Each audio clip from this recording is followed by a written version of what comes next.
क्या महीना के? 6 महीना के।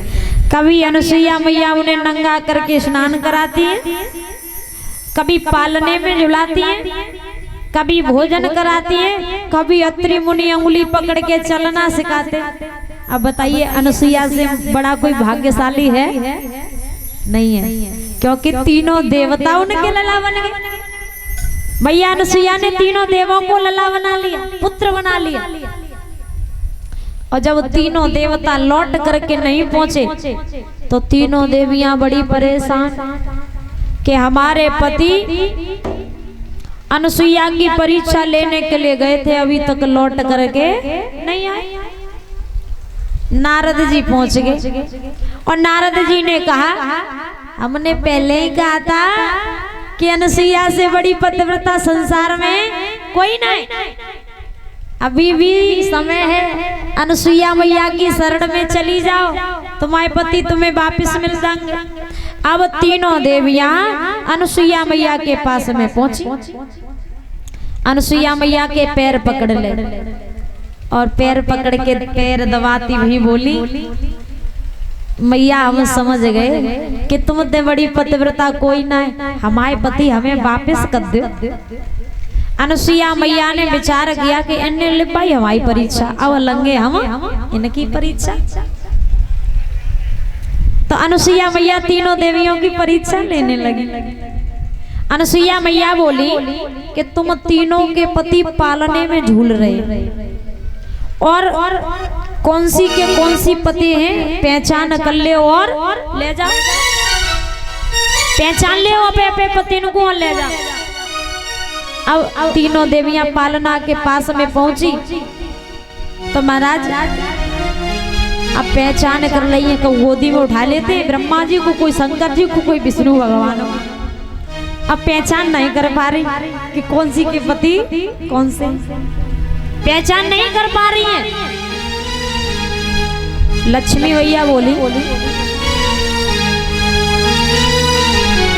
मेरे पति तो बड़े और ये तो बालक है, छोटो में ना लंगुई जाए, जब बच्चा को मैं ना लंगुई। मेरे पति तो सुदर्शन चक्रधारी है, मैं तो नहीं लंगुई। पार्वती मैया बोली, लेगी तू ना तो लिंगे हम ना। लक्ष्मी से कहा पार्वती मैया ने कि लेगी तू ना है तो लिंगे हम ना। हमें भांग पीवे वारो चाहिए, डमरुआ बजावे वारो, बोले बाबा को लेंगे। और तब तक ब्रह्माणी बोले कि लिंगी तुम दोनों ना है तो लिंगे हम ना। हमें तो वे ही चाहिए, वेदों को पढ़ने वाला और वेदों का लिखने वाला। अब तीनों देवियों में लड़ाई होने लगी कि मैं तेरो पति ना लूंगी, मैं तेरो पति ना लूंगी। अनुसुईया मैया ने देखा तो अनुसुईया मैया कहने लगी, देवियों क्यों लड़ रही हो? तो तीनों देवियां फिर अनुसुईया मैया के पैर पकड़ लेती और कहने लगी कि मैया हम समझ गए कि तुमसे बड़ी पतिव्रता कोई नहीं है, अब हमारे पति जैसे थे हमें वैसे वापस कर दे। तो अनुसुईया मैया ने फिर आचमन किया, अपने हाथ में पुनः फिर गंगा जल लिया और तीनों देवताओं के ऊपर जब थोड़ा थोड़ा डाला तो तीनों देवता जैसे थे वैसे हो गए। बोलिए अनुसुईया मैया की जय। तभी कहते हैं माताओं, अनुसुईया बन तो नहीं सकते लेकिन बनने का प्रयास जरूर करना, और जो प्रयास करते रहते उनकी जीवन में कभी हार नहीं होती। कि लहरों से डरने वालों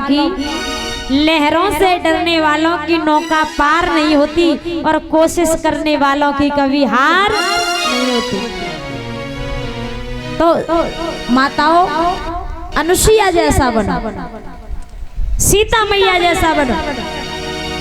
आजकल क्या होता है, अनुसुईया मैया वो पतिव्रता नारी थी जो सीता जी को भी पतिव्रत धर्म का पाठ पढ़ाया, ज्ञान दिया था पतिव्रत धर्म का। अब सीता मैया के जीवन में कितने दुख आए, विवाह से लेकर के अंतिम समय तक सीता जी ने कभी दुख के सिवा सुख नहीं देखा, जीवन भर दुख देखती रही। तो क्या सीता जी अपने पति का घर छोड़ के अपने मायके गई? बताओ भैया, नहीं गई ना। और आजकल माताएं क्या करती हैं? एक और बात बताएं, अगर एक दिन पति के घर पे चटनी बन गई, मम्मी आज मेरे घर का बनवा चटनी बनी है, मम्मी आज तो मेरे घर दाल बना है। अब ये भूल जाती है कि ये अपने घर की बुराई कर रही है। वो किसी घर और का घर नहीं है, वो तुम्हारा ही घर है। याद रखना, ना तो तुम्हारी मम्मी दाल भेज देंगी और ना तो सब्जी भेज देंगी। अपने पति के घर की बुराई नहीं करनी चाहिए। कौन कौन मैया करती हैं बुराई? हाथ ऊपर करियो।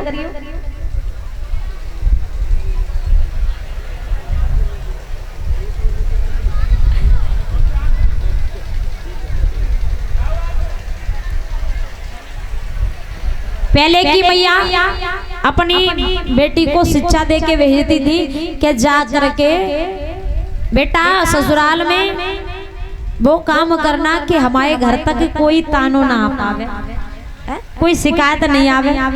अपने सास ससुर पति की सेवा करियो, अपनो घर परिवार संभालियो। और आजकल की माताएं क्या करती हैं कि ललित तय कछुली संग ले जा, जाते जाते न्यारी है जाइयो, अलग है जाइयो। याद रखना कि अगर घर का बेटा अलग हो गया तो बेटा बेटा नहीं रहा, वो क्या हो गया? पड़ोसी। अगर घर के चूल्हे अलग अलग रख जाएं, अलग अलग भोजन पकने लगे, तो समझ जाओ कि बेटा बेटा नहीं रहा, बाप बाप नहीं रहा, दोनों क्या हो गए? पड़ोसी हो गए। क्योंकि मांगने तो सब्जी पड़ोसी भी दे देता है। अब पड़ोसी से कहो आज मेरे घर कुछ बनू नहीं है, एक कटोरी सब्जी भिजवा दी, तो पड़ोसी भी दे देगा। माँ बाप की सेवा करो, सबसे बड़ा धर्म यही है, माता पिता की सेवा करना। अब करो ना करो वो आपकी मर्जी है। हमारा है बताने का काम और तुम्हारा है करने का काम। एक बात हमेशा याद रखना, कर्म किसी के बांट नहीं है, कर्म किसी के बांट नहीं है। जैसे कि तुलसीदास को ज्ञान किसने कराया? उनकी पत्नी ने। वाल्मीकि जी को ज्ञान कैसे हुआ? वाल्मीकि जी क्या करते थे? लूटने पाटने का काम करते थे। जो भी आता उसे काट पीट देते और जो भी धन छीन होता था छीन लेते, घर परिवार चला। एक बार देवर्षि नारद पहुंच गए और नारद जी ने पूछा, ये काम तुम क्यों करते हो? कि मेरे घर वाले मुझसे बड़ा प्रेम करते इसलिए मैं मारता पीटता हूँ। तो देवर्षि नारद ने कहा कि एक बार तुम अपने घर वालों से पूछ के देखो, क्या तुम्हारे कर्म के भागीदार बनेंगे? जो तुम कर्म कर रहे हो उस कर्म के भागीदार बनना चाहेंगे? तो वाल्मीकि जी पहुंच गए, सबसे पहले अपने माता पिता के पास में पहुंचे। माँ बाप से कहा कि जो मैं मार पीट के जो धन कमा के लाता हूँ, क्या मैं बुरे कर्म कर रहा हूँ, उसका भागीदार आप बनोगे?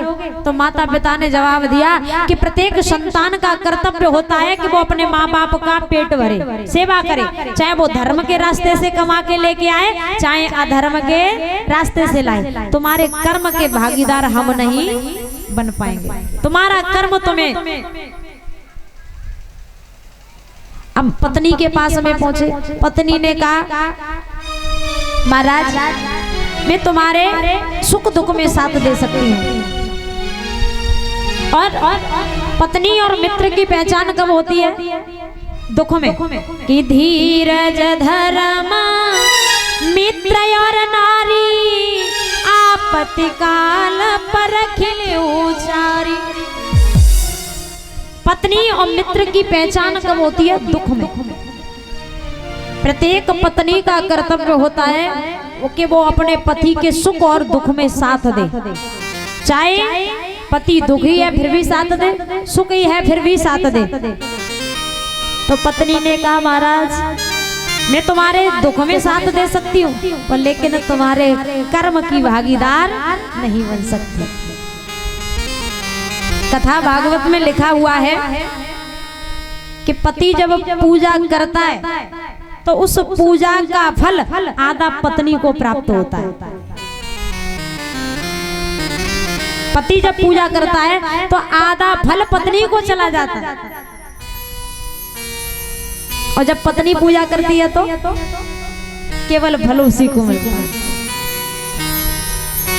तो माताओं, वाल्मीकि की पत्नी ने भी इनकार कर दिया, बेटा ने भी इनकार कर दिया। वाल्मीकि जी को ज्ञान हो गया कि कोई किसी का नहीं, मतलब की दुनिया है। प्रत्येक व्यक्ति को, हर व्यक्ति से कोई ना कोई मतलब है। अगर बेटा बाप की सेवा कर रहा है तो बाप की सेवा कब कर रहा है? उसके पास में अरबों खरबों की जायदाद है, धन है उसके पास में। बिना स्वार्थ के इस संसार में कोई किसी की सेवा नहीं कर रहा। आज के जमाने में सब स्वार्थी हो गए। वाल्मीकि जी को एक ही शब्द आता था, क्योंकि मारने पीटने का काम करते थे। मरा मरा मरा मरा मरा मरा मरा मरा मरा मरा मरा मरा, उल्टा नाम जपने से भी उन्होंने पूरी रामायण को लिख दिया। कोशिश करते गए। तुलसीदास जी की पत्नी, और तुलसीदास अपनी पत्नी से बड़ा प्रेम करते थे। एक बार उनकी पत्नी अपने पियर चली गई तो तुलसीदास को आधी रात को याद आई तो वो भी चले गए। भैया गेट बंद, आधी रात को पीछे के छत पे चढ़े तो उन्होंने समझा कि रस्सी पड़ी हुई है, वहां लटक सरफराज, सांप पकड़ के चढ़े। ये क्या है? अंधा प्रेम, ना मरने का डर। तो उनकी पत्नी का नाम था रत्नावली। तुलसीदास जी की पत्नी का नाम था रत्नावली। तो रत्नावली ने कहा कि महाराज, इतना प्रेम इस माटी के शरीर से तुम करते हो, मुझसे करते हो, अगर ये प्रेम भगवान से करते तो तुम भगवान को प्राप्त कर लेते। गुरु कोई हो सकता है, गुरु पत्नी हो सकती है, गुरु पुत्र हो सकता है, और गुरु बेटी हो सकती है। ज्ञान किसी के बांट रही है। ज्ञान बच्चे में भी हो सकता है, जो बच्चे होते हैं ना छोटे, उनमें भी ज्ञान हो सकता है। गुरु का मतलब जो हमारे जीवन में अंधकार होता है, उस अंधकार से हमें प्रकाश की ओर ले जाए, वही सच्चा गुरु कहलाता है। गुरु का मतलब यही होता है, जो हमारे जीवन में अंधकार होता है उस अंधकार से दूर कर दे। कि गुरु गोविंद दो खड़े काके लागू पाए, बलिहारी गुरु आप थे जो गोविंद दियो। तो महाराज, माताओं से कहना है कि सीता जैसी बनो, अनुसुईया जैसी बनो, सावित्री जैसी बनो, नर्मदा जैसी बनो। नर्मदा ने सूर्य को निकलने नहीं दिया था। इतनी बड़ी पतिव्रता थी कि हे सूर्य, जब तक मेरे पति के प्राण वापस नहीं आ जाएंगे तू निकलेगा नहीं। और सूर्य निकला नहीं था। ये पतिव्रत धर्म में क्या होती है? ताकत होती है, शक्ति होती है। और 3 दिन से हम लगातार यही बता रहे हैं। प्रत्येक दिन भागवत में लिखा हुआ है कि माताओं को कैसे रहना चाहिए। हर प्रसंग में पतिव्रत धर्म की चर्चा की गई है। बोलिए आनंद कंद भगवान की। तो हरि हर गंगा जी के किनारे व्यास नंदन सुखदेव जी वर्णन करने लगे, हे राजन परीक्षित, अब हम तुम्हें सती चरित्र की कथा का श्रवण कराएंगे। कुंभज नाम का एक पवित्र तीर्थ स्थान था। तो एक